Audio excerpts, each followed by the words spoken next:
कौन तुम जान कैलोरीज माने कौन मु बहुत थर तो कही तुम वेट बढ़ाई चाहो तुम कैलोरी सर्प्लस खाओ वेट कमे कौच देन कैलोरी डेफिसिट खाओ कि कैलोरीज माने कौन आस जान कैलोरीज हूँ गोटे यूनिट कैलकुलेट करने आम एनर्जी को जमती कि आम बॉडी वेट को मापिया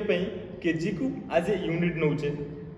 जे आम वेट 70 केजी केजीटा हूँ गोटे यूनिट सेमती क्षीर हो कि पानी हो ताको आम मापिया लिटर को आज ए यूनिट नौचे सेमती आम एनर्जी को मापिया आम कैलोरीज को आज ए यूनिट नौचे जापर आउ एनर्जी आसे कौटू ना आम जो खाइबा खाऊ से एनर्जी आसे जी माइक्रो न्यूट्रिएंट है प्रोटीन है कार्ब्स है फैट्स है एमर कैलोरीज आसे